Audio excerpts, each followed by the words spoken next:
The Circle by W. Somerset Maugham. Produced by Val Gielgud. With Stephen Murray, Carlton Hobbs, and Griselda Harvey.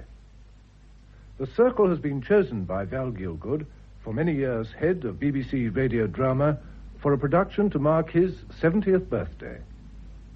The Circle.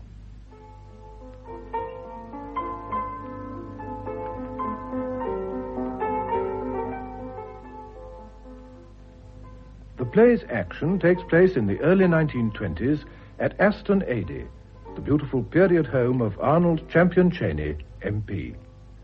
Imagine a stately drawing room with fine pictures on the walls and period furniture. It is a place rather than a house.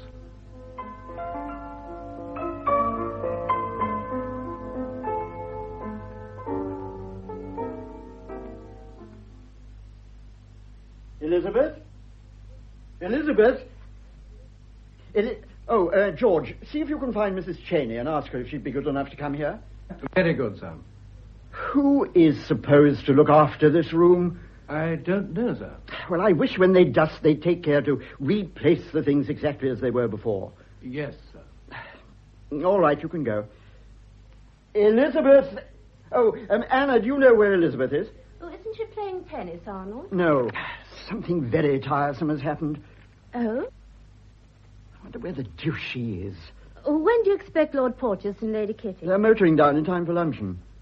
Are you sure you want me to be here? Oh, yeah. It's not too late yet, you know. I can have my things packed and catch a train for somewhere or other. No, of course we want you. It'll make it so much easier if there are people here. It was exceedingly kind of you to come. Oh, nonsense. And I think it was a good thing to have Teddie Luton down. He's so, breezy, isn't he? Yes, that's his great asset. I don't know that he's very intelligent, but, you know, there are occasions when you want a bull in a china shop. Oh, my dear Elizabeth, I've been hunting for you everywhere. What have you been doing? Nothing. I've been standing on my head. My father's here. Where? At the cottage. He arrived last night. Damn. I wish you wouldn't say that, Elizabeth. If you're not going to say damn when a thing's damnable, when are you going to say damn? Well, I should have thought you could say, oh, bother, or something like that. But that wouldn't express my sentiments. Besides, at that speech day when you were giving away the prizes, you said there were no synonyms in the English language. I'm always willing to stand by anything I've said. There are no synonyms in the English language. In that case, I shall be regretfully forced to continue to say damn whenever I feel like it. I say, what about this tennis? Come in, Teddie. Husband and wife are having a scene. How splendid. What about? The English language. I wish you'd be serious, Elizabeth. The situation is none too pleasant. I think Teddie and I had better make ourselves scarce, Arnold. Nonsense. You're both in it. If there's going to be any unpleasantness, we want your moral support. That's why we asked you to come. Is anything up? Arnold's father arrived last night. Did he, by Jove? I thought he was in Paris. So did we all. He told me he'd be there for the next month. Have you seen him? No. He rang me up. It's a mercy I had a telephone put in the cottage. Would have been a pretty kettle of fish if he'd just walked in. Did you tell him Lady Catherine was coming? Of course not. I was flabbergasted to know he was here. And then I thought we'd better talk it over first. Is he coming along here? Yes. He suggested it. I couldn't think of any excuse to prevent him. Couldn't you put the other people off? Well, they're coming by car. They may be here any moment. It's too late to do that. Besides, it'd be beastly. I knew it was silly to have them here. Elizabeth insisted. After all, she is your mother, Arnold. That meant precious little to her when she went away. You can't imagine it means very much to me now. It's 30 years ago. Seems so absurd to bear malice after all that time. I do not bear malice. But the fact remains that she did me the most irreparable harm. I can find no excuse for her. Have you ever tried to? Oh, my dear Elizabeth, it's no good going over all that again. The facts are lamentably simple. She had a husband who adored her, a wonderful position, all the money she could want, and a child of 5. And she ran away with a married man. Perhaps your mother couldn't help herself if she was in love. And had no sense of honor, duty, or decency? Oh, yes, under those circumstances, you can explain a great deal. That's not a very pretty way to speak of your mother. Well, I can't think of her as my mother. What you can't get over is that she didn't think of you. It gives me a little thrill when I think that she loved that man so much. She sacrificed her name, her position, and her child to him. I wonder if you realize what it was to grow up under the shadow of that horrible scandal. Everywhere, at school and at Oxford, and afterwards in London, I was always the son of Lady Kitty Cheney. Yes, I know, Arnold. It was beastly for you. Would have been bad enough if it had been an ordinary case. But the position of the people made it 10 times worse. My father was in the House then, and Porteous was Under-Secretary for Foreign Affairs, and very much in the public eye. My father always used to say he was the ablest man in the party. Everyone was expecting him to be Prime Minister. You can imagine what a boon it was to the British public. They hadn't had such a treat for a generation. The most popular song of the day was about my mother. Did you ever hear it? Naughty Lady Kitty. Thought it such a pity. Oh, Arnold, don't.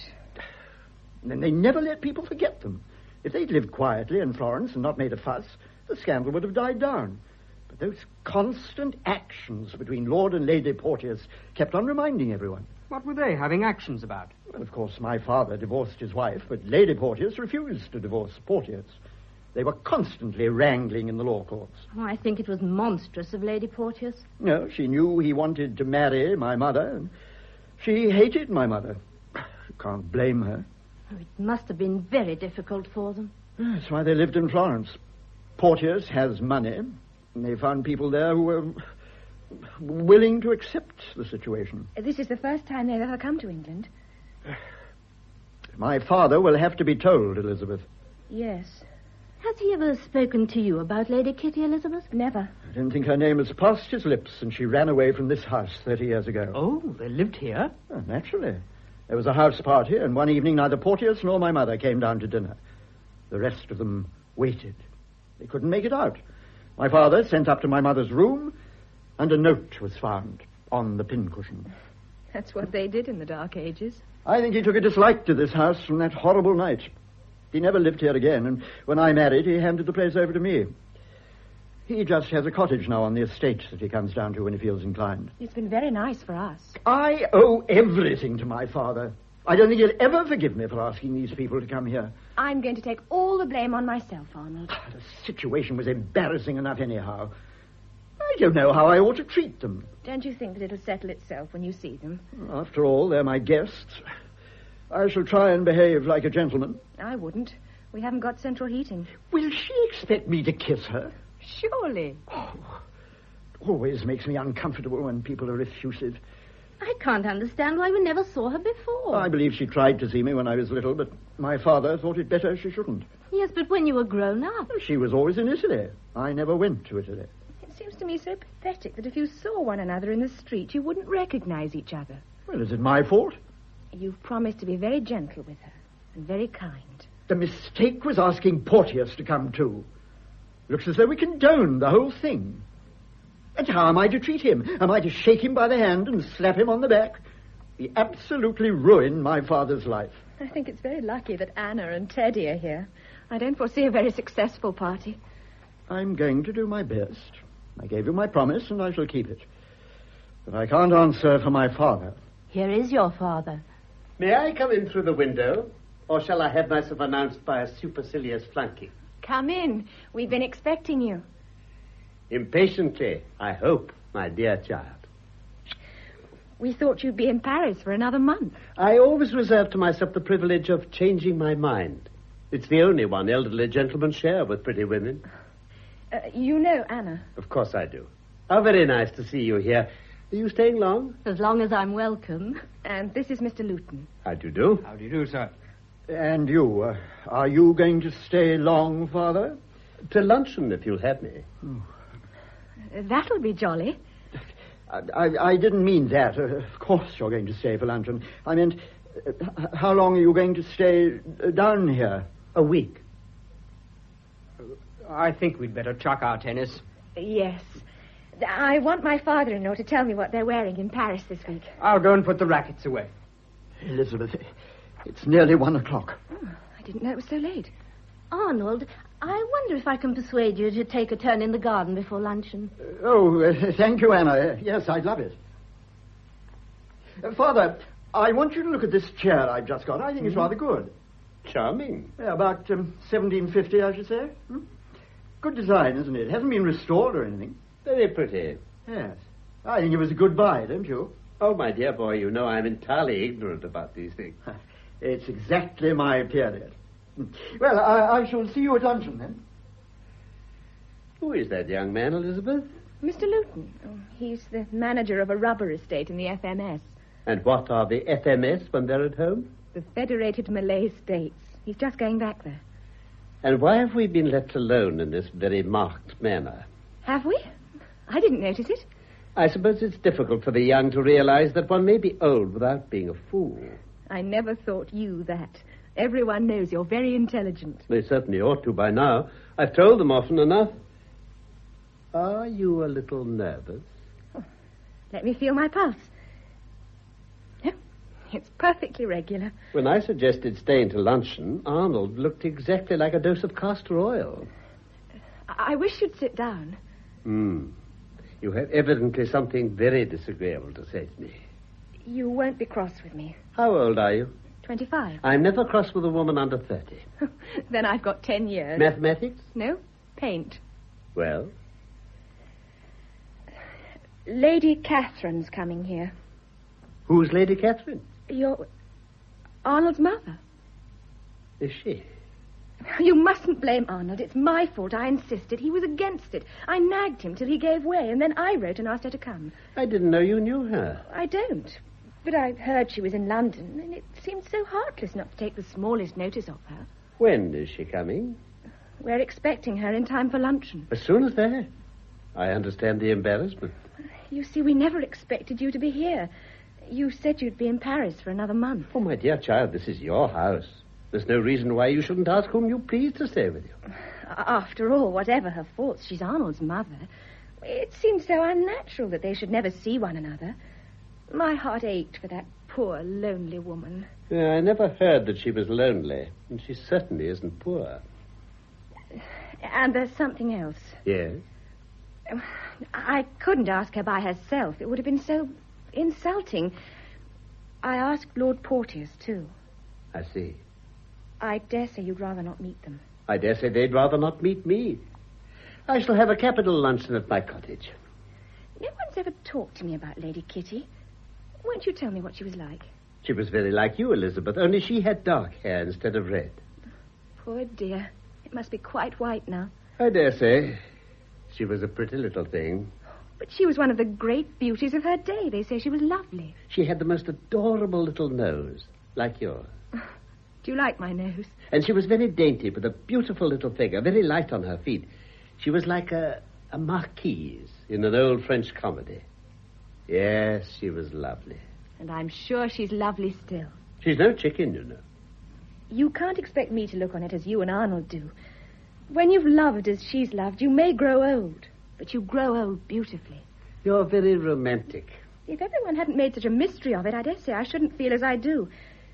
Oh, I know she did a great wrong to you and a great wrong to Arnold. I'm willing to acknowledge that. I'm sure it's very kind of you. But she loved and she dared. Romance is such an elusive thing. You read of it in books, but you seldom see it face to face. I can't help it if it thrills me. I'm painfully aware that the husband in these cases is not a romantic object. She had the world at her feet. You were rich, she was a figure in society, and she gave up everything for love. I'm beginning to suspect it wasn't only for her sake and for Arnold's that you asked her to come here. I seem to know her already. I think her face is a little sad, for a love like that doesn't leave you gay. It leaves you grave. But I think her pale face is unlined. It's like a child's. My dear, how you let your imagination run away with you. I imagine her slight and frail. Frail, certainly. With beautiful thin hands and white hair. Well, you see, I never knew my mother. She died when I was a baby. I want Arnold's mother to be a mother to me. I've got so much to say to her. Are you happy with Arnold? Why shouldn't I be? I wonder what Hughie's like now. Lord Porteous? He wore his clothes better than any man in London. You know, he'd have been Prime Minister if he'd remained in politics. What was he like, then? He was a nice-looking fellow, fine horseman. I suppose there was something very fascinating about him. Yellow hair and blue eyes, you know. He had a very good figure. I liked him. I was his parliamentary secretary. He was Arnold's godfather. I know. I wonder if he ever regrets. I wouldn't. Well, I must be strolling back to my cottage. You're not angry with me? Oh, not a bit. Goodbye.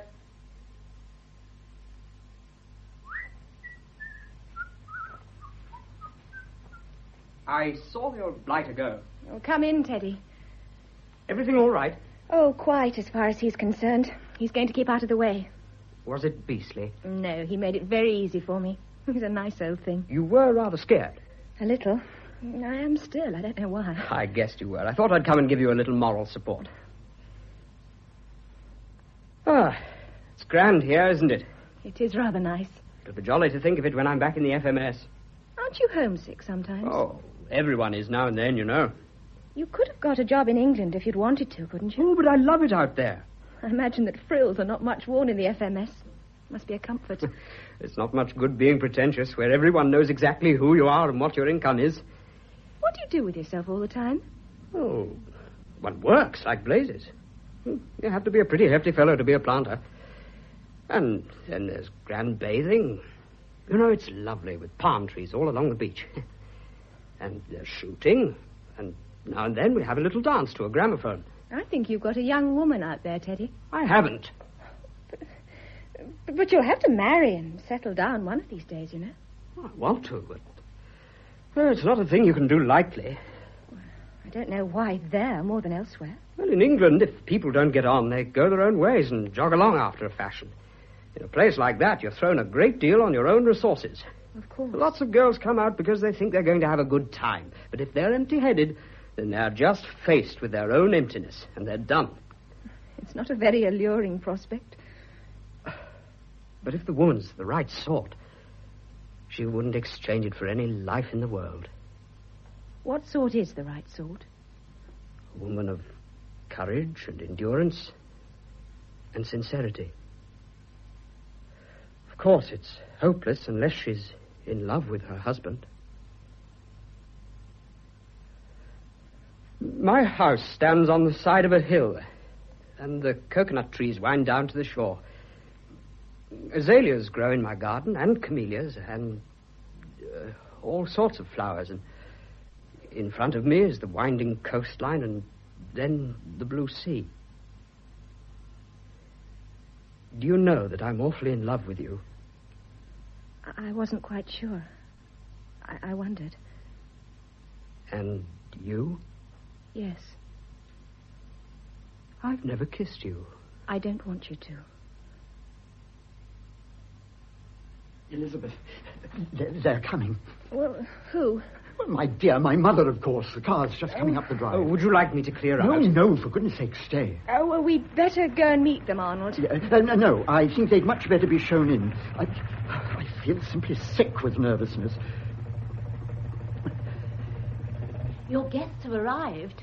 Yes, I know, Anna. I've given orders that luncheon should be served at once. Well, why? It's not 1:30 already, is it? Well, I thought it would help. When you don't know exactly what to say, you can always eat.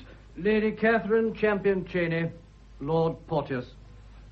Elizabeth. Oh, what an adorable creature. Hughie, isn't she adorable? How do you do? Damnable roads you've got down here. My boy, I should have known you anywhere. That's not Arnold. Arnold's over there. The image of his father. I should have known him anywhere. My boy. Tell me, Arnold, would you have known me again? Have I changed? Well, I was only 5, you know, when I remember as if it were yesterday. I went up into your room. By the way, I always thought that nurse drank. Did you ever find out if she really did? How the devil can you expect him to know that, Kitty? You've never had a child, Hughie. How can you tell what they know and what they don't? This is Arnold, Lord Porteous. How do you do? And you, your father? Yes. Alive still? Yes? You must be getting on. Is he well? Very. He takes care of himself, I suppose. I'm not at all well. This damn climate doesn't agree with me. This is Mrs. Shenstone, Lady Kitty. How do you do? And this is Mr. Luton. I hope you don't mind a very small party. Oh, no, I shall enjoy it. I used to give enormous parties here. Political, you know. Oh, how nice you've made this room. Oh, that's Arnold. Do you like this chair? I've just bought it. It's exactly my period. It's a fake. What?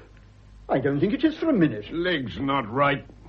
Well, I don't know how you can say that. If there's anything right about it, it's the Oh, leg. I'm sure they're right. You know nothing whatever about it, Kitty. Well, that's what you think. I think it's a beautiful chair.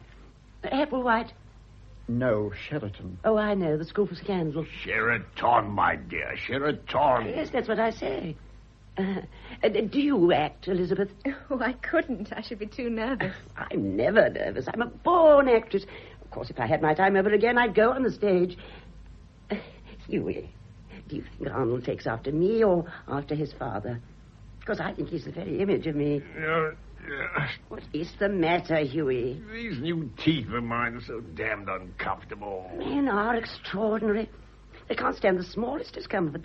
Why, a woman's life is uncomfortable from the moment she gets up in the morning till the moment she goes to bed at night. They don't seem to hold up properly. Well, that's not the fault of your teeth. That's the fault of your gums. Them rotten dentists, that's what's the matter. Well, I thought he was a very nice dentist. Told me my teeth would last till I was 50. Luncheon is served, sir.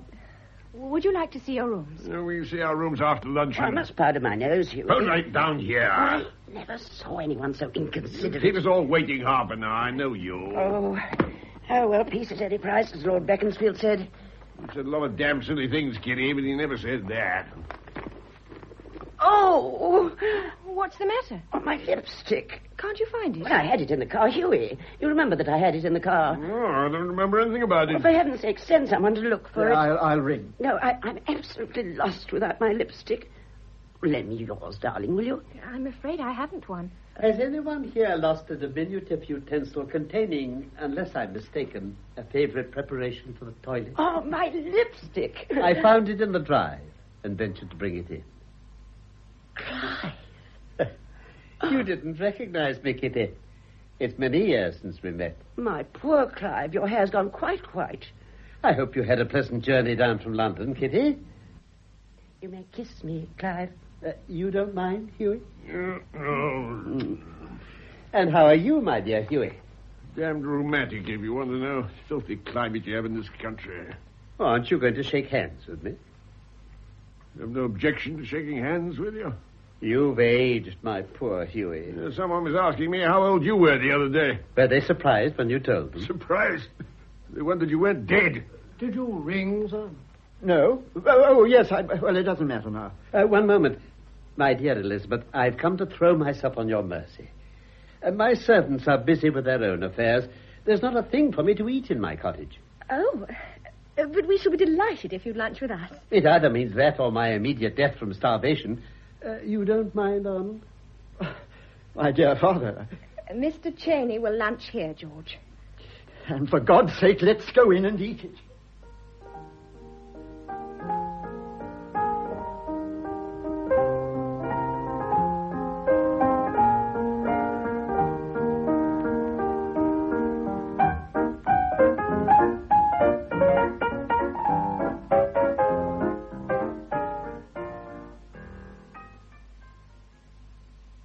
When will Arnold be back, Elizabeth? Soon, I think. He said after dinner. Is he addressing a meeting? No, it's only a conference with his agent and one or two constituents. How anyone can be expected to play bridge when people are shouting at the top of their voices all round them, I, for one, cannot understand. I'm so sorry. I can see your hand, Lord Porteous. It may help you. I've told you over and over again, Hughie, to hold your cards up. It ruins one's game when one can't help seeing one's opponent's hand. One isn't obliged to look.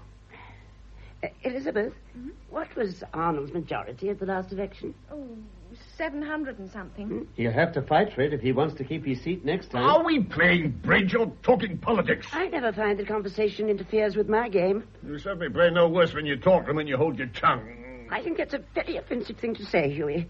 Just because I don't play the same game as you think I can't play. I'm glad you acknowledge it's not the same game as I play. And why in God's name do you call it bridge? I agree with Kitty. I hate people who play bridge as though they were at a funeral and knew their feet were getting Oh, wet. of course, you take Kitty's part. That's the least he can do. I have a naturally cheerful disposition. You've never had anything to sour it. I don't know what you mean by that, Hughie. Must you trump my ace? Oh, was that your ace, darling? Yes, it was my ace. Oh, well, it was the only trump I had. I shouldn't have made it anyway. You needn't have told them that. Now she knows exactly what I've got. She knew before. How could she know? She said she'd seen your hand. Oh, I didn't. I said I could see it. Well, I naturally suppose that if she could see it, she did. Really, Kitty, you had the most extraordinary idea. Not at all. If anyone's such a fool as to show me his hand, of course I'll look at it. If you study the etiquette of bridge, you'll discover that onlookers are expected not to interfere with the game. My dear Huey, this is a matter of ethics, not of bridge. Anyhow, I get the game and rubber. I claim a revoke. Who revoked? You did. Nonsense. Never revoked in my life. I'll show you. Now, you threw a club on the third heart trick, and you had another heart. I never had more than 2 hearts. Oh, yes, you had. Look here. That's the card you played on the last trick but one. There's no doubt about it, Huey. You revoked. I tell you, I did not revoke. I never revoke. You did, Huey. I wondered what on earth you were doing. I don't know how anyone can be expected not to revoke when there's this confounded chatter going on all the time. I'm going to play patience. Well, I'm going to take a book and lie down in the hammock till it's time to dress. Would you like to come for a little stroll, Huey? Red Queen. What for? Exercise. I hate exercise. 7 goes on the 8, Huey. The 7 goes on the 8. I don't choose to put the 7 on the 8. That knave goes on the queen. I'm not blind, thank you. The 3 goes on the 4. All these go over. Am I playing this patience or are you playing it? Go away, both of you. You irritate me. We're only trying to help you, Huey. I don't want to be helped. I want to do it by myself. I think your manners are perfectly deplorable, Huey. Simply mad me when you play patience and people won't leave you alone. We won't say another word. That 3 goes. I believe it's coming out.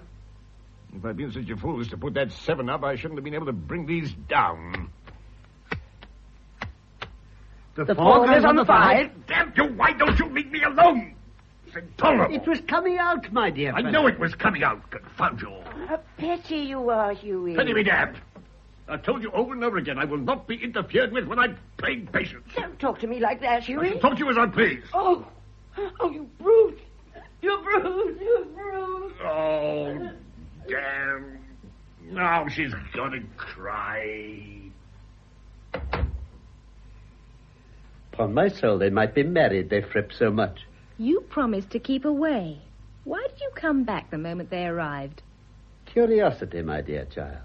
A surely pardonable curiosity. And since then, you've been here all the time. You don't generally favour us with so much of your company when you're down at your cottage. I've been excessively amused.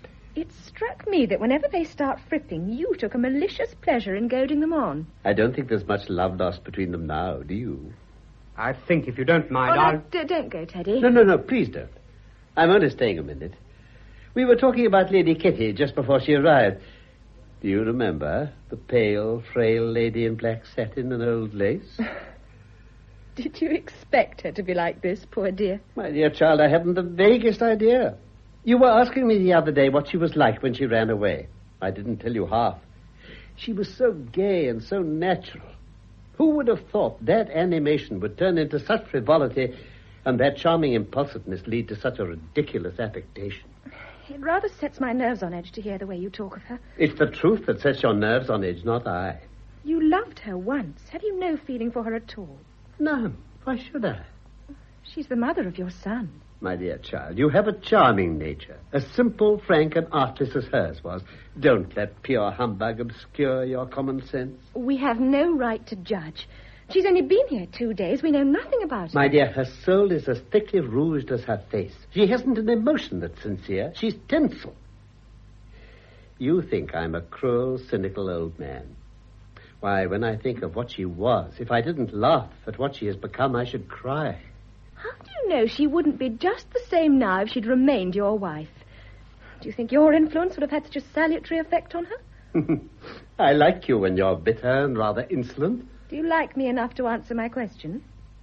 She was only 27 when she went away. She might have become anything. She might have become the woman you expected her to be. We are the creatures of our environment. She's a silly, worthless woman because she's led a silly, worthless life. You're horrible today. I don't say it's I who could have prevented her from becoming this ridiculous caricature of a pretty woman grown old. But life could. Here she would have had the friends fit to her station and a decent activity and worthy interests. There is no more lamentable pursuit than a life of pleasure. At all events, she loved, and she loved greatly. I have only pity and affection for her. And if she loved, what do you think she felt when she saw that she had ruined Hughie? Look at him. He was tight last night after dinner and tight the night before. I know. And she took it as a matter of course. How long do you suppose he's been getting tight every night? Do you think he was like that 30 years ago? Can you imagine that was a brilliant young man whom everyone expected to be Prime Minister? Look at him now. A grumpy, sodden old fellow with false teeth. You have false teeth, too. Yes, but damn it all, they fit. She's ruined him, and she knows she's ruined him. Why are you saying all this to me? Am I hurting your feelings? I think I've had enough for the present. I'll go and have a look at the goldfish. I want to see Arnold when he comes in. Oh, I'm afraid we've been boring, Mr. Luton. Not at all. When are you going back to the FMS? In about a month. I see. I wonder what he has at the back of his head. Do you think he was talking at you? He's as clever as a bag full of monkeys. It seems very difficult to get a few minutes alone with you. I wonder if you've been making it difficult. I wanted to think. I've made up my mind to go away tomorrow. Why? I want you all together or not at all. You're so arbitrary. You said you cared for me. I do. Do you mind if we talk it over now? No.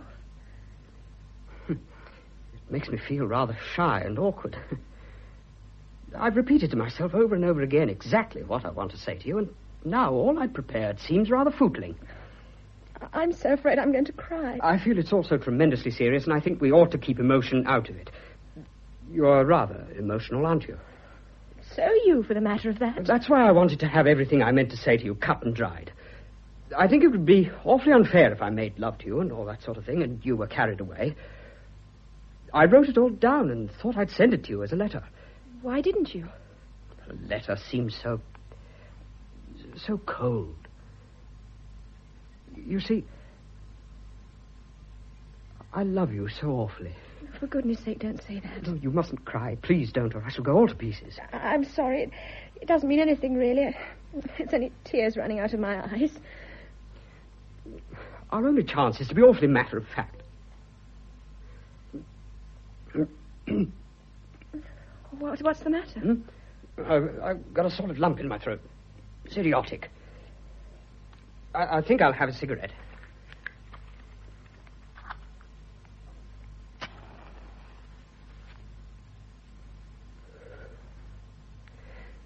You see, I've never been in love with anyone before. Not really. It's knocked me endways. I don't know how I can live without you now. Oh. Does that old fool know I'm in love with you? I think so. When he was talking about Lady Kitty smashing up Lord Porteous' career, I thought there was something at the back of it. I think he was trying to persuade me not to smash up yours. Well, I'm sure that's very considerate of him, but I don't happen to have one to smash. I wish I had. It's the only time in my life I've wished I were a hell of a swell, so that I could chuck it all and show you how much more you are to me than anything else in the world. You're a dear old thing, Teddie. You see, I'm not at all romantic and that sort of thing. I'm just a common or garden businessman. All this is so dreadfully serious, and I think we ought to be sensible. You owl. No, Elizabeth, don't say things like that to me.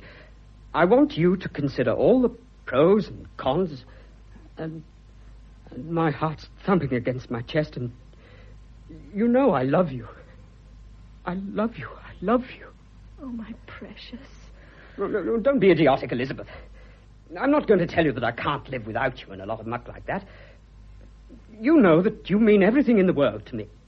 Oh, my God. Do you think there's anything you can say to me that I don't know already? But I haven't said a single thing I wanted to. I'm a businessman, and I want to put it all in a business way, if you understand what I mean. I don't believe you're a very good businessman. You don't know what you're talking about. I'm a first-class businessman, but somehow this is different. What I want to say is perfectly simple. I'm a very ordinary businessman. You've said that before. Shut up. I haven't got a bob besides what I earn. I've got no position. I'm nothing.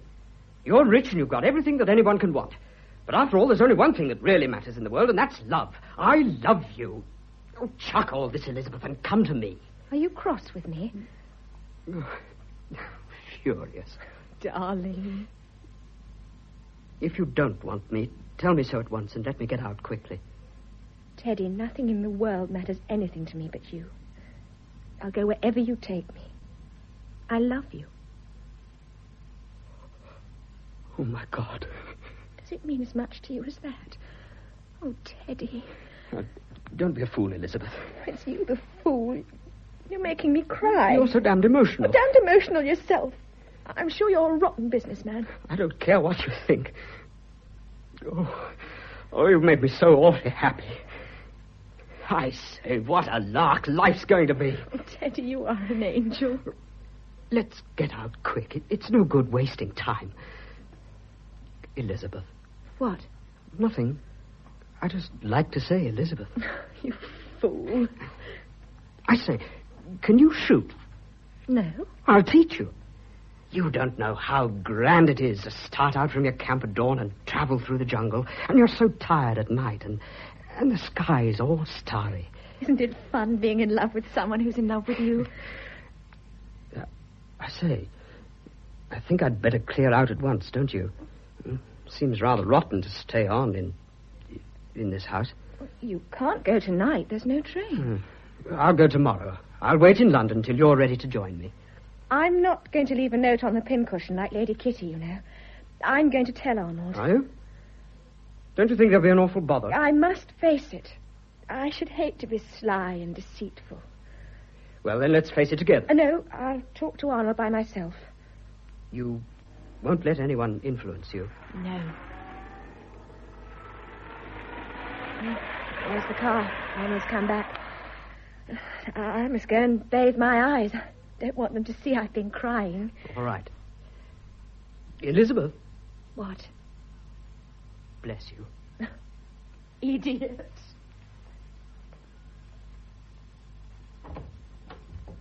Oh, hello, Mother.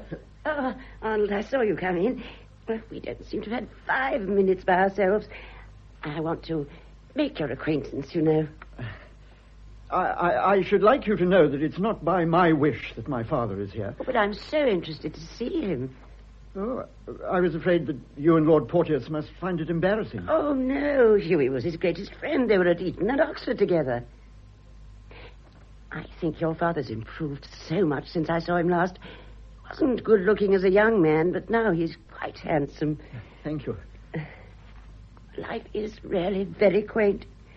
Sad, of course, but oh, so quaint. Often I lie in bed at night and have a good laugh to myself as I think how quaint life is. I'm afraid I'm a very serious person. How old are you now, Arnold? 35. Are you really? Oh, of course, I was a child when I married your father. Really? You always told me you were 22. Oh, what nonsense. I was married out of the nursery. I put my hair up for the first time on my wedding day. Where is Lord Porteous? Oh, my dear, it sounds too absurd to hear you call him Lord Porteous. Why don't you call him Uncle Hughie? He doesn't happen to be my uncle. No, but he's your godfather. You know, I'm sure you'll like him when you know him better. I simply adore Elizabeth. She's too beautiful. Her hair is very pretty. It's not touched up, is it? Oh, no. Well, I just wondered. It's a rather coincidence that her hair should be the same colour as mine. I suppose it shows that your father and you are attracted by just the same thing. So interesting heredity, isn't it? Very. Oh, here is my father. Do I intrude? No, come in, Clive. Arnold and I have been having such a wonderful heart-to-heart talk. Very nice. Father, I've been looking at this chair again. Since Lord Porteous said the legs weren't right, I've been very uneasy. Oh, you only said that because he was in a bad temper. His temper seems to be very short these days, Kitty. Oh, it is. You feel he knows what he's talking about. I gave £75 for that chair. I'm very seldom taken in. I always think that if a thing's right, you feel it. Well, don't let it disturb your night's rest. But, my dear father, that's just what it does. I had a most horrible dream about it last night. Oh, here he is, Hughie. I'm going to fetch a book I have on old English furniture. There's an illustration of a chair which is almost identical with this one. Quite a family gathering, by George. I was thinking just now we'd make a very pleasing picture of a typical English home. I'll be back in 5 minutes. There's something I want to show you, Lord Porteous. Would you like to play piquet with me, Hughie? Not particularly. You were never much of a piquet player, were you? My dear Clive, you people don't know what piquet is in England. Let's have a game, then. You may make money. Let me tell you, Clive, I don't like your manner. I'm sorry for that.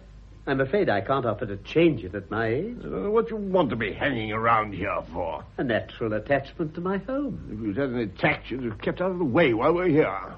My dear Hughie, I don't understand your attitude at all. If I'm willing to let bygones be bygones, why should you object? Damn it all, they're not bygones. After all, I'm the injured party. How the devil are you, the injured party? Well, you did run away with my wife, didn't you? Now, don't let's go into ancient history. I can't see why we shouldn't all be friends. I beg you not to interfere, Kitty. I'm very fond of Clive. You never cared 2 straws for Clive. You only say that to irritate me. Not at all. I don't see why he shouldn't come and stay with us. Oh, I'd love to. I think Florence in springtime is delightful. Have you central heating? I never liked you. I don't like you now. And I never shall like you. How very unfortunate, because I liked you. I like you now, and I shall continue to like you. There's something very nice about you, Clive. If you think that, why the devil did you leave him? Are you going to reproach me because I love you? How utterly detestable you are. No, don't quarrel with one another. It's all his fault. I'm the easiest person in the world to live with. But really, he tried the patience of a saint. Come, don't get upset, Kitty. When 2 people live together, there must be a certain amount of give and take. Would you have the very great kindness to mind your own business? It is his business. He naturally wants me to be happy. I have the very greatest affection for Kitty. Then why the devil didn't you look after her properly? My dear Hughie, you were my greatest friend. I trusted you. It may have been rash. It was inexcusable.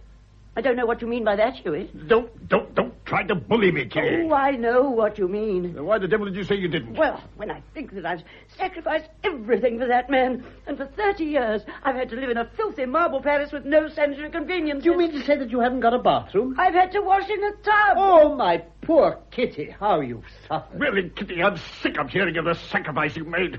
I suppose you think I sacrificed nothing. I should have been Prime Minister by now if it hadn't been for you. Nonsense. What do you mean by that? Everyone said I should be Prime Minister. Shouldn't I have been Prime Minister, Clive? It was certainly the general expectation. I was the most promising young man of my time. I was bound to get a seat in the cabinet at the next election. Well, they'd have found you out just as I found you out. I'm sick of hearing that I ruined your career.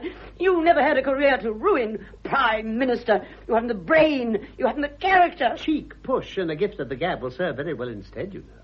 Besides, in politics, it's not the men that matter. It's the women at the back of them. I could have made Clive a cabinet minister if I'd wanted to. Clive? With my beauty, my charm, my force of character, my wit, I could have done anything. Clive was nothing but my political secretary. When I was Prime Minister, I might have made him governor of some colony or other.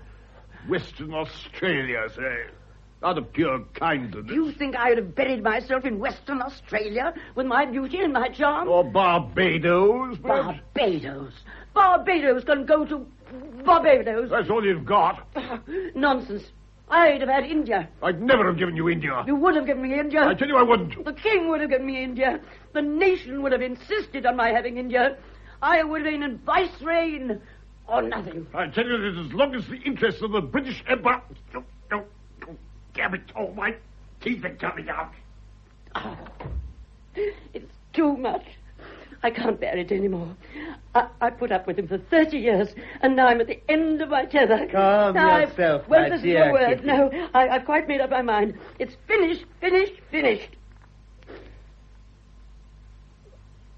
When I saw that you didn't marry again, I couldn't help thinking that you still loved me. I'm one of the few men I know who is able to profit by experience. Clive, I'm willing to return to you. My dear Kitty, I couldn't take advantage of your momentary vexation with Hughie to let you take a step which I know you would bitterly regret.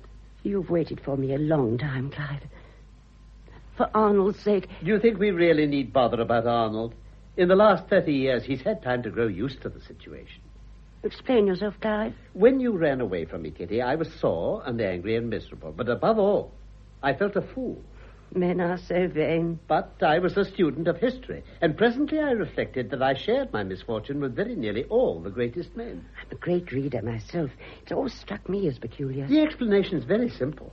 Women dislike intelligence, and when they find it in their husbands, they revenge themselves on them in the only way they can, by making them, well, what you made me.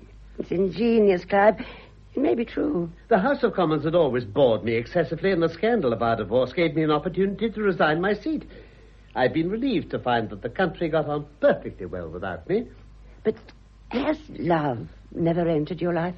Tell me frankly, Kitty, don't you think people make a lot of unnecessary fuss about love? Oh, it's the most wonderful thing in the world. You're incorrigible. Do you really think it was worth sacrificing so much for? My dear Clive, I don't mind telling you, if I had my time over again, I should be unfaithful to you, but I should not leave you. For some years, I was notoriously the prey of a secret sorrow. And since then?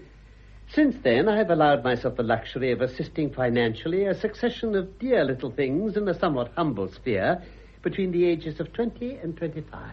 I cannot understand the infatuation of men for young girls. I think they're so dull. It's a matter of taste. I love old wine, old friends, and old books. But I like young women. On their 25th birthday, I give them a diamond ring and tell them they must no longer waste their youth and beauty on an old fogey like me. Then I start all over again. You're a wicked old man, Clive. But by George, I'm a happy one. There's only one course open to me now. What is that? To go and dress for dinner. Capital. I'll follow your example. Where's Arnold? He's on the terrace. I'll call him. Oh, don't bother. I was just strolling along to my cottage to put on a dinner jacket. Arnold! Hello? Oh, Elizabeth, I found an illustration here of a chair which is almost identical with mine. It's dated 1750. Look. Oh, that's very interesting. I can't think why you don't take the pride that I do in this house. After all, it's one of the show places in the county. I'm afraid you find me very unsatisfactory. I don't know about that, but my two subjects are politics and decoration. I should be a perfect fool if I didn't see that you don't care two straws about either. We haven't very much in common, Arnold, have we? I don't think you can blame me for that. I don't. I blame you for nothing. I have no fault to find with you. Good gracious me. What's the meaning of all this? Well, I don't think there's any object in beating about the bush. I want you to let me go. Go? Where? Away. For always. My dear child, what are you talking about? I want to be free. Oh, now, don't be ridiculous, darling. I dare say you're run down. You want to change. I'll run you over to Paris for the weekend if you want me to. I shouldn't have spoken to you if I hadn't quite made up my mind. We've been married for 3 years, and I don't think it's been a great success. Well, if you would allow me to say so, the fault is yours. I'm quite willing to allow that the fault is mine. How does that make it any better? I'm only 25. If I've made a mistake, I've time to correct it. I can't bring myself to take you very seriously. You see, I don't love you. Oh. Well, I'm awfully sorry, but you weren't obliged to marry me. I've quite made up my mind to leave you, Arnold. Oh, come, Elizabeth. You must be sensible. You haven't any reason to leave me. Why should you wish to keep a woman tied to you who wants to be free? I happen to be in love with you.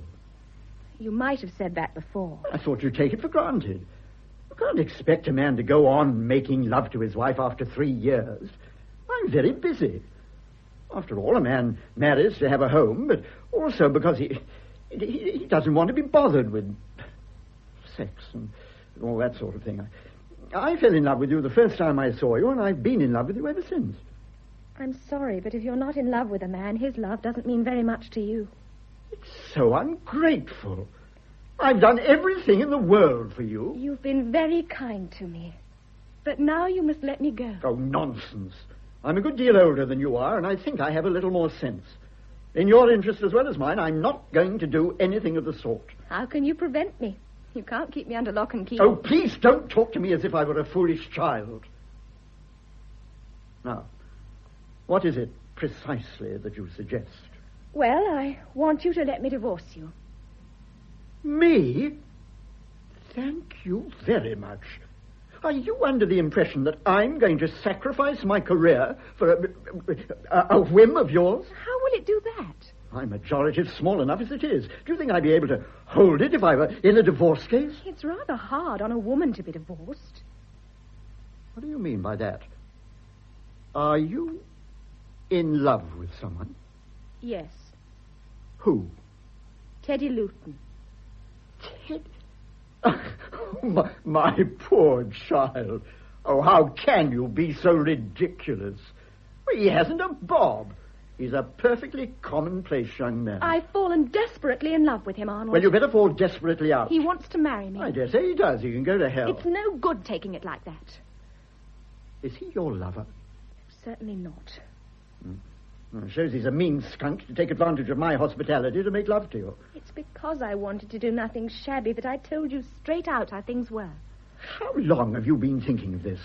I've been in love with Teddie ever since I knew him. You never thought of me at all, I suppose. Oh, yes, I did. I was miserable. But I can't help myself. I wish I loved you, but I don't. I recommend you to think very carefully before you do anything foolish. I have thought very carefully. I don't know why I don't give you a sound hiding. I'm not sure that it wouldn't be the best thing to bring you to your senses. Oh, Arnold, don't take it like that. Well, how do you expect me to take it? You come to me quite calmly and say, I've had enough of you. We've been married 3 years, and I think I'd like to marry somebody else now. Shall I break up your home? What a bore for you. Do you mind my divorcing you? It'll smash up your career, will it? What a pity. Oh, no, my dear, I may be a fool, but I'm not a damn fool. Teddie is leaving here by the first train tomorrow. I warn you that I mean to join him as soon as he can make the necessary arrangements. Where is he? I don't know. I suppose he's in his room. George! George! Yes, sir. Tell Mr. Luton to come here at once. Ask Mr. Luton if he wouldn't mind coming here for a moment. Very good, madam. What are you going to say to him? That's my business.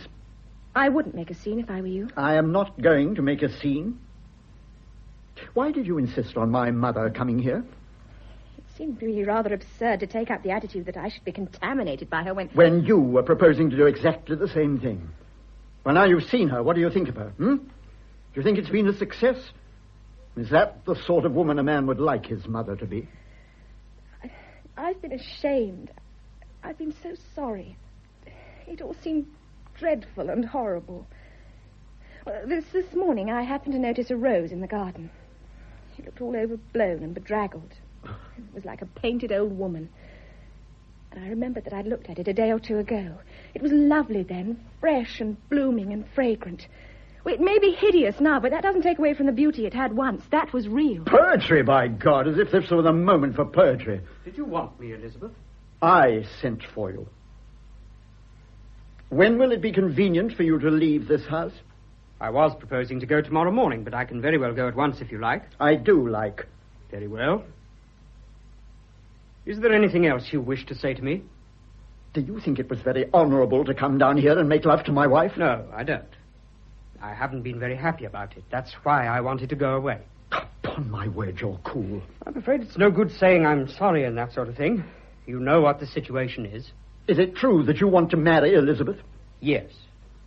I should like to marry her as soon as ever I can. Have you thought of me at all? Has it struck you that you're destroying my home and breaking up my happiness? I don't see how there could be much happiness for you if Elizabeth doesn't care for you. Well, let me tell you that I refuse to have my home broken up by a tuppenny-halfpenny adventurer who takes advantage of a foolish woman. I refuse to allow myself to be divorced. I can't prevent my wife from going off with you if she's determined to make a damn fool of herself. But this I tell you, nothing will induce me to divorce her. Arnold, that would be monstrous. We could force you. How? If we went away together openly, you'd have to bring an action. 24 hours after you leave this house, I shall go down to Brighton with a chorus girl, and neither you nor I will be able to get a divorce. We've had enough divorces in our family. And now get out! Get out! Get out!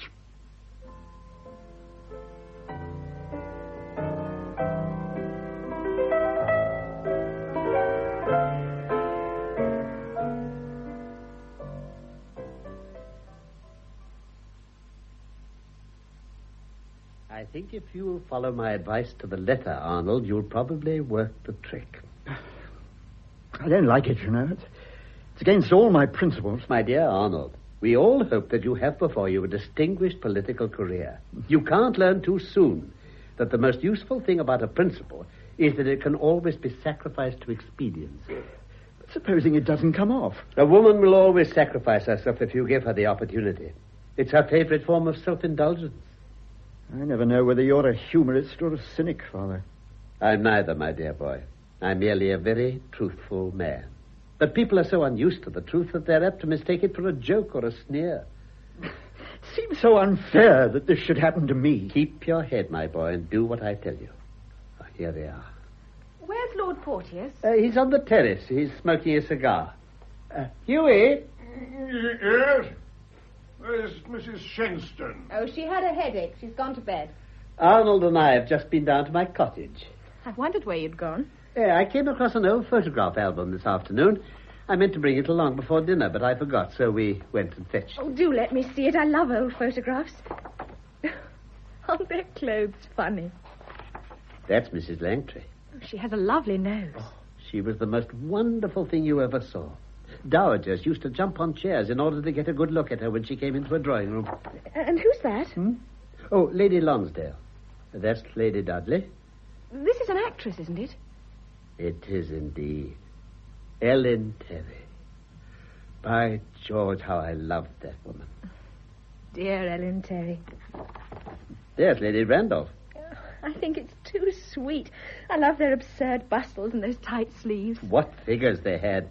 In those days, a woman wasn't supposed to be as thin as a rail and as fat as a pancake. Oh, what a lovely little thing. Who on earth's that? That? She looks so fragile, like a piece of exquisite china. All those furs and her face up against her mouth and the snow falling. Yes, there was quite a rage at that time for being taken in an artificial snowstorm. What a sweet smile. So roguish and frank and debonair. I wish I looked like that. Do tell me who it is. Don't you know? No? Why, it's Kitty. Lady Kitty? Oh, my dear, do look. It's too ravishing. Why didn't you tell me you looked like that? Everybody must have been in love with you. My dear, what's the matter? What have I done? I'm so sorry. Don't talk to me. Leave me alone. It's stupid of me.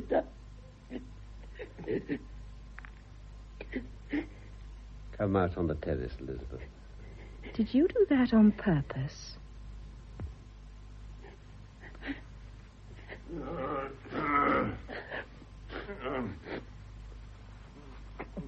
Kitty. I'm afraid I was very rude to you before dinner, Kitty. It doesn't matter, Hughie. I'm sure I was very exasperated. I didn't mean what I said, you know. No, neither did I. Of course, I know. I never have been Prime Minister. How can you talk such nonsense, Hughie? No one would have had a chance if you'd remained in politics. No, I haven't the character. You've more character than anyone I've ever met.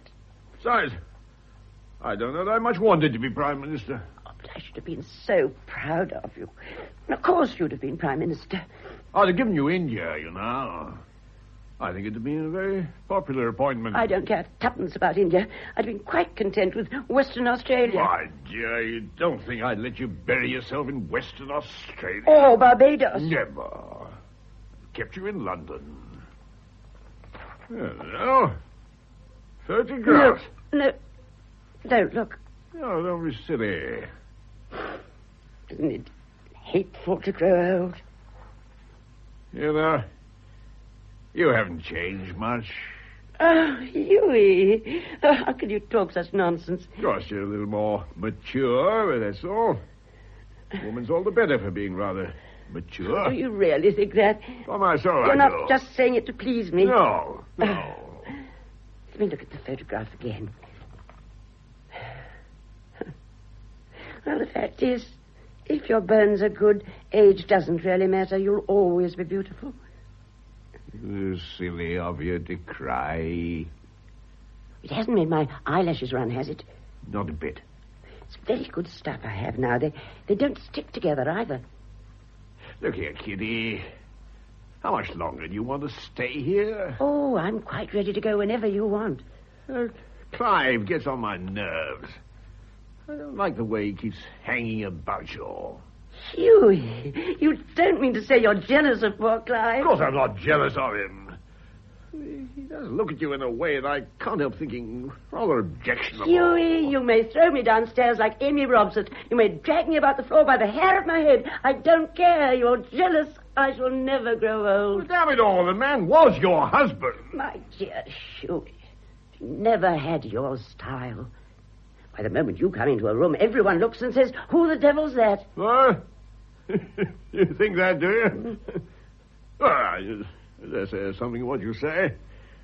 These damn radicals can say what they like, but by God, Kitty, when a man's a gentleman... Well, damn it all, you know what I mean. I think Clive's degenerated dreadfully since we left him. What do you say to making a beeline for Italy and going to San Michele? Oh, Hughie! But it's years since we were there. Wouldn't you like to see it again? Just once more? Oh, do you remember the first time we went? It was the most heavenly place I'd ever seen.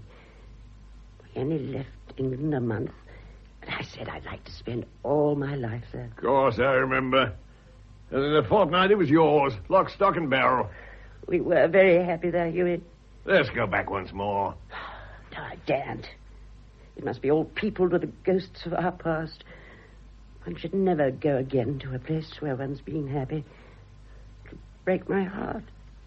You remember how we used to sit on the terrace of the old castle and look at the sea? We might have been the only people in the world, you and I, Kitty. And we thought our love would last forever. Clive! Is there any chance of bridge this evening? I don't think we can make up a four. What a nuisance that boy went away like that. He wasn't a bad player. Teddie Luton. It was very funny his going without saying goodbye to anyone. The young men of the present day are very casual. I thought there was no train this evening. There isn't. The last train leaves at 5:45. Why did you go, Clive? I have something very grave to say to you. Elizabeth wants to leave Arnold. Clive? What on earth for? She's in love with Teddie Luton. That's why he went. Oh. The men of my family are really very unfortunate. My dear. Well, what's to be done? I think you can do a great deal. I? What? Tell her. Tell her what it means. Oh, no. No. She's a child, not for Arnold's sake, for her sake. You must. You don't know what you're asking, Clive. Yes, I do. Hughie, what shall I do? Oh, do what you like. I shall never blame you for anything. Yes, George? What is it? I was looking for Mrs. Champion Cheney, sir. She's not here. Is that a letter? Yes, sir. It's just been sent up from the Champion Arms. Leave it. I'll give it to Mrs. Cheney. Very good, sir. Is Champion Arms a local pub? It's by way of being a hotel, but I never heard of anyone staying there. Well, if there was no train, I suppose he had to go there. Great minds. I wonder what he has to write about. Elizabeth? Yes? Here's a note for you. It's lovely in the garden tonight. They just sent this up from the Champion Arms. Oh, thank you.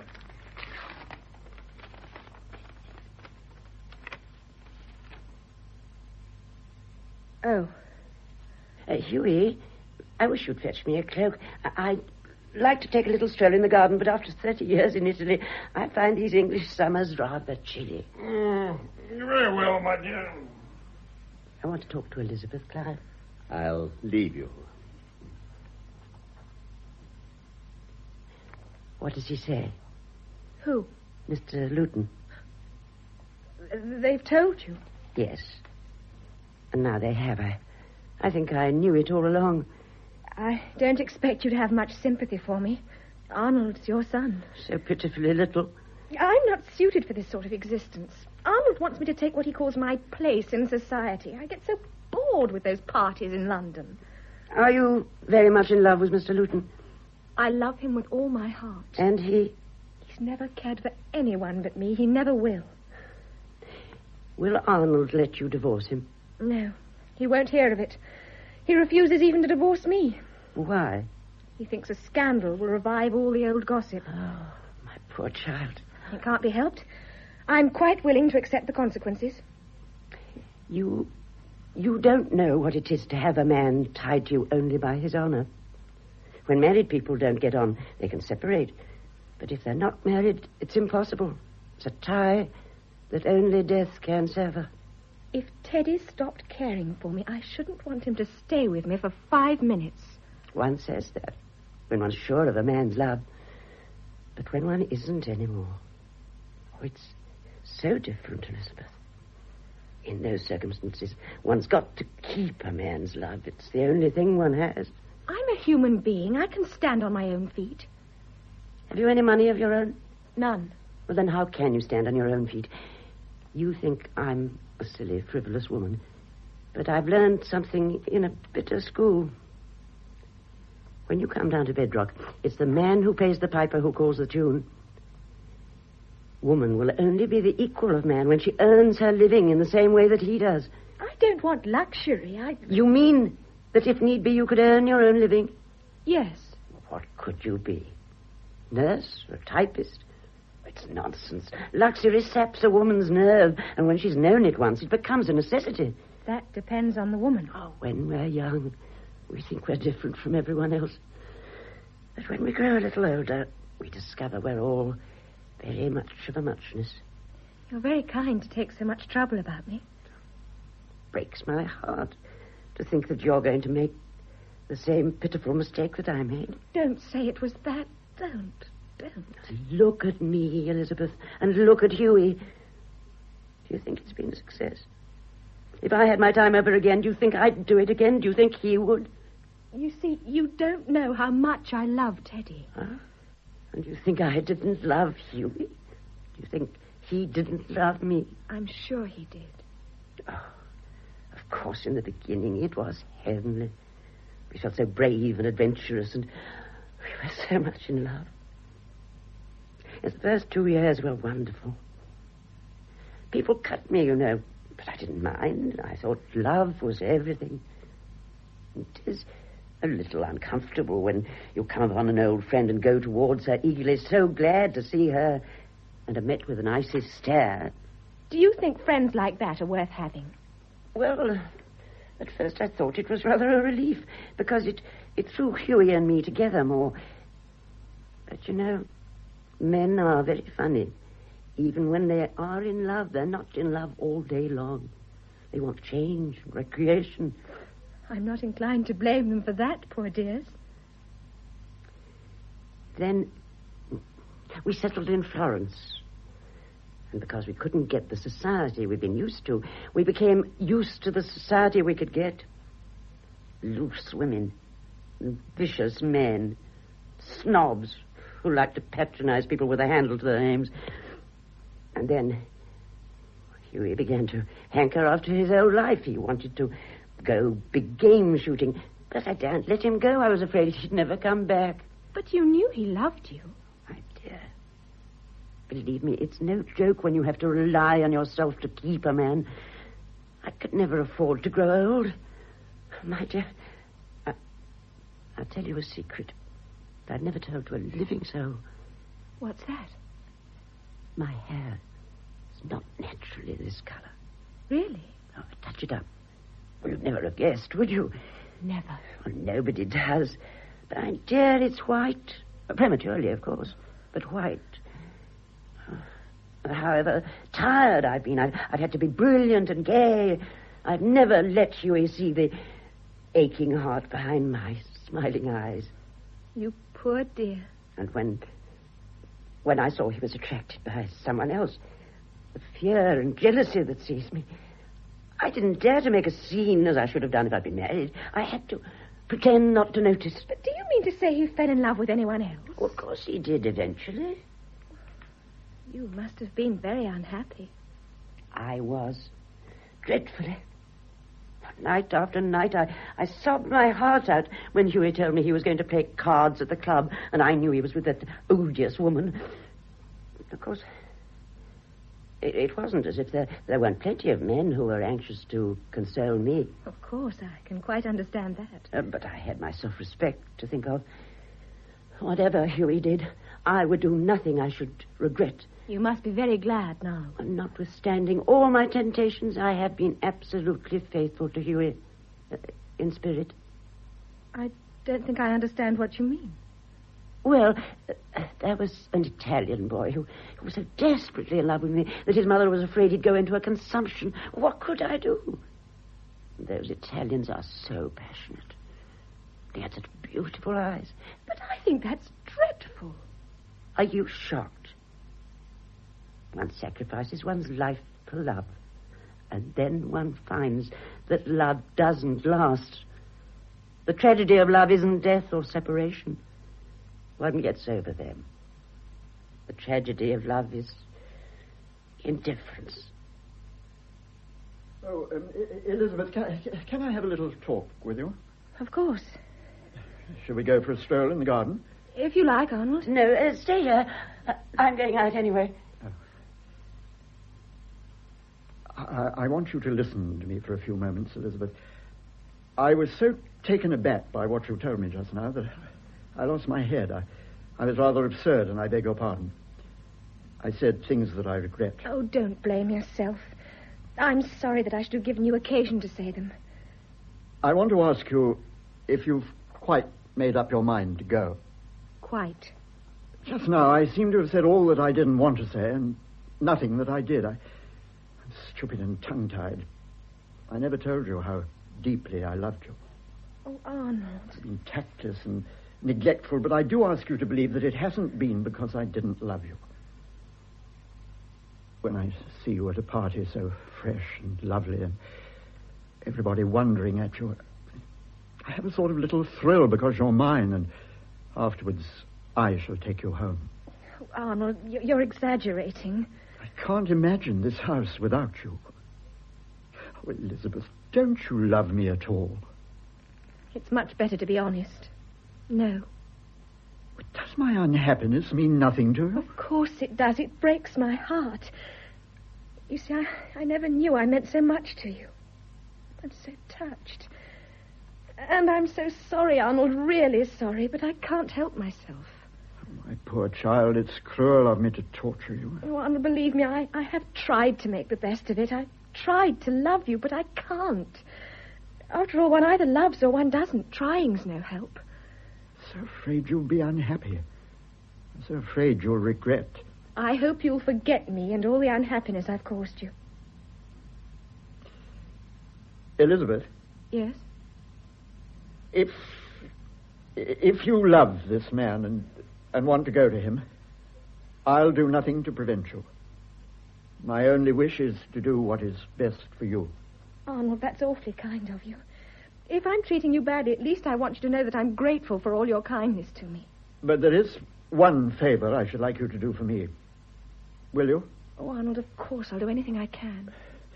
You've been used to a certain amount of luxury, and I can't bear to think that you should do without anything that you've had. Oh, but Teddie can earn enough for our needs. I'm afraid my mother's life hasn't been very easy, but it's obvious that the only thing that's made it possible is that Porteous was rich. I want you to let me make you an allowance of $2,000 a year. No, I couldn't think of it. It's absurd. I beg you to accept it. You don't know what a difference it will make. It's awfully kind of you, Arnold. It humiliates me to speak about it. Nothing would induce me to take a penny from you. Well, you can't prevent me from opening an account at my bank in your name. The money shall be paid in every quarter, whether you touch it or not, and if you happen to want it, it will be there, waiting for you. You overwhelm me, Arnold. There's only one thing I want you to do for me. I should be very grateful if you would divorce me as soon as you possibly can. No, I won't do that. But I'll give you cause to divorce me. You? But, Arnold, your seat and your political career. Well, my father gave up his seat under similar circumstances. He's got along very comfortably without politics. But they're your whole life. After all, one can't have it both ways. If you want to do the decent thing, you have to be prepared to suffer for it. But I don't want you to suffer for it. First, I rather hesitated at the scandal, but I dare say that was only weakness on my part. Arnold, you're making me absolutely miserable. What you said before dinner was quite right. It's nothing for a man, but it makes so much difference to a woman. Naturally, I must think of you first. That's absurd. It's out of the question. Whatever there's to pay, I must pay it. It's not very much I'm asking for, Elizabeth. But I'm taking everything from you. It's the only condition I make. My mind is absolutely made up. I will never divorce you, but I will enable you to divorce me. Arnold, it's cruel to be so generous. It's not generous at all. It's the only way I have of showing you how deep and passionate and sincere my love is for you. Good night. I have a great deal of work to do before I go to bed. Good night. Do you mind if I kiss you? Oh, Arnold.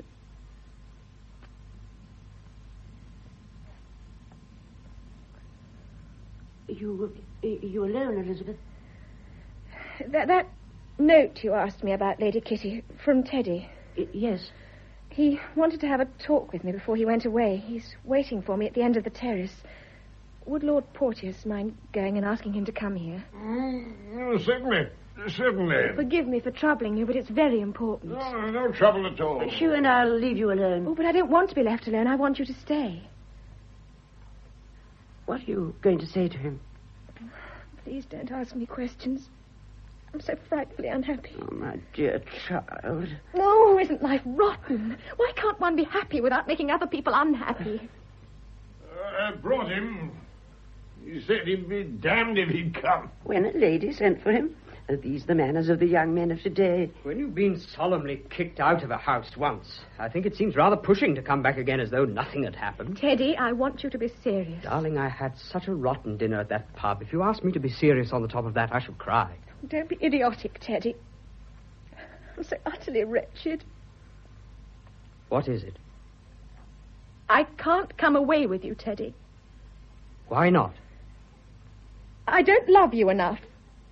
Fiddle. Don't say fiddle to me. I shall say exactly what I like. I won't to you. be bullied. Now, look here, Elizabeth. You know perfectly well that I'm in love with you, and I know perfectly well that you're in love with me, so what are you talking nonsense for? I can't say it if you're cross with me. I'm not cross with you, silly. Oh, it's harder still when you're being rather an owl. Am I mistaken in thinking you're not very easy to please? Now, tell me exactly what you want to say.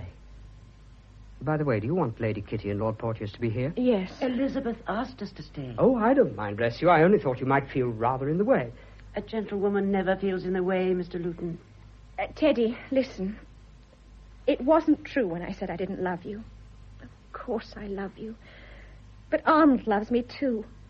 I didn't know how much. What has he been saying to you? He's been very good to me and so kind. I didn't know he could be so kind. He offered to let me divorce him. That's very decent of him. But don't you see? It ties my hands. How can I accept such a sacrifice? I should never forgive myself if I profited by his generosity. You're not in love with Arnold. You're in love with me. It's idiotic to sacrifice your life for a slushy sentiment. After all, I did marry him. Well, you made a mistake. A marriage without love is no marriage at all. I made the mistake. Why should he suffer for it?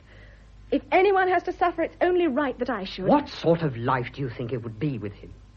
When two people are married, it's very difficult for one of them to be unhappy without making the other unhappy, too. I can't take advantage of his generosity. I dare say he'll get a lot of satisfaction out of it. Oh, you're being beastly, Teddie. He was simply wonderful. I never knew he had it in him. You're talking rot, Elizabeth. I wonder if you'd be capable of acting like that. Acting like what? What would you do if I were married to you and came to you and told you I loved somebody else and wanted to leave you? You have very pretty blue eyes, Elizabeth. I'd black first one and then the other, and after that we'd see. You damned brute. Well, I've often thought I wasn't quite a gentleman. Had it never struck you? You know, you're taking an unfair advantage of me. I feel as if I came to you quite unsuspectingly, and when I wasn't looking, you kicked me on the shins. Don't you think we'd get on rather well together?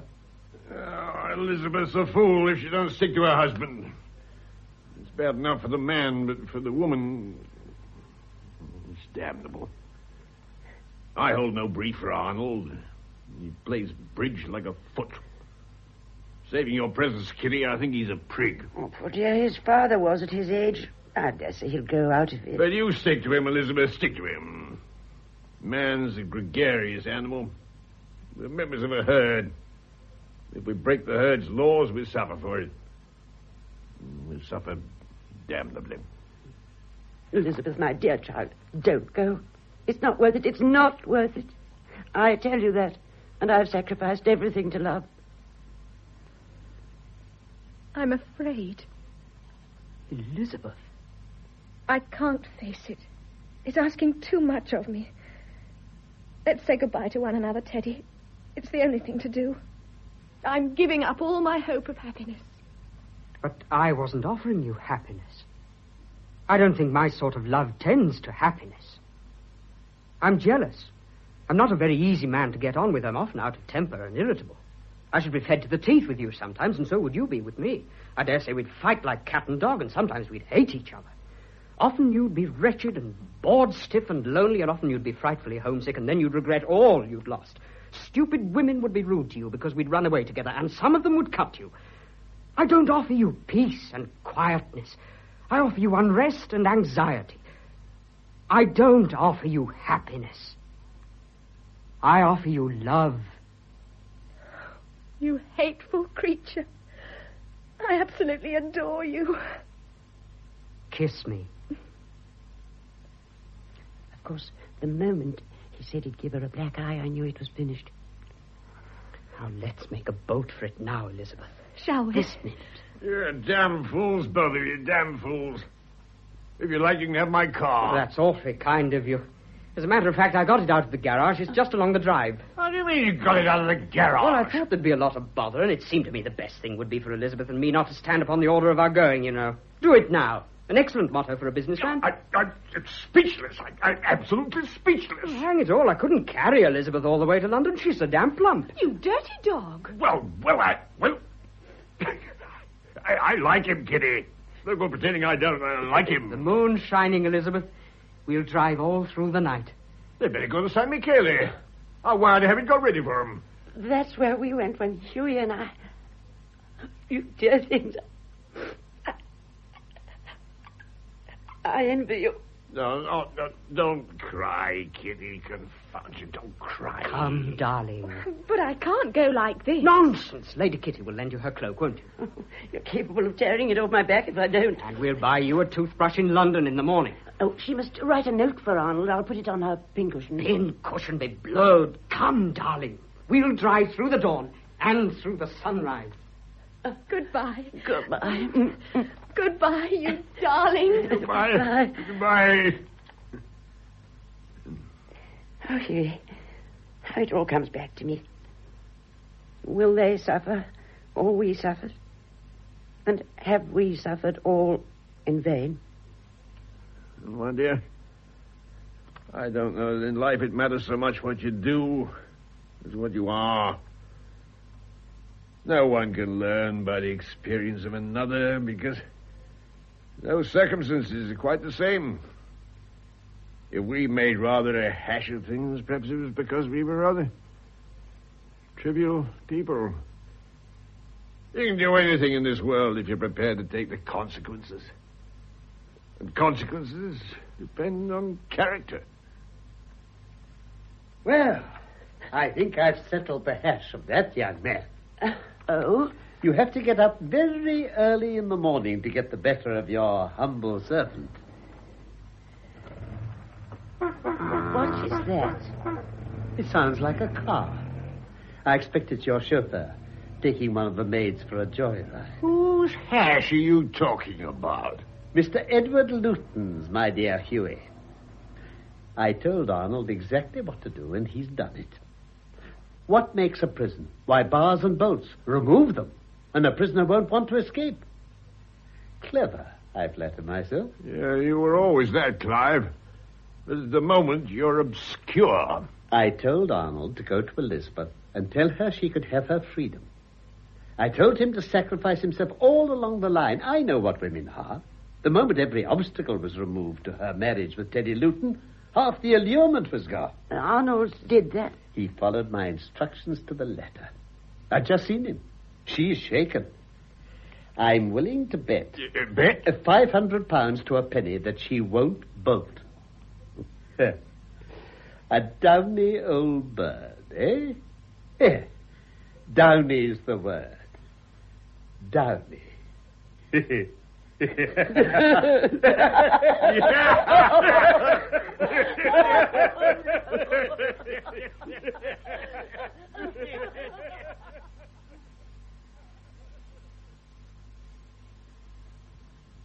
In The Circle by W. Somerset Maugham, the part of Arnold Champion Cheney was played by Alan Wheatley. George, Peter Tuddenham, Anna Shenstone, Dorrit Wells, Elizabeth Patricia Gallimore, Edward Luton, Brian Hewlett, Clive Champion Cheney, Carlton Hobbs, Lady Kitty, Griselda Harvey, and Lord Porteous, Stephen Murray. The play was produced by Val Gielgud.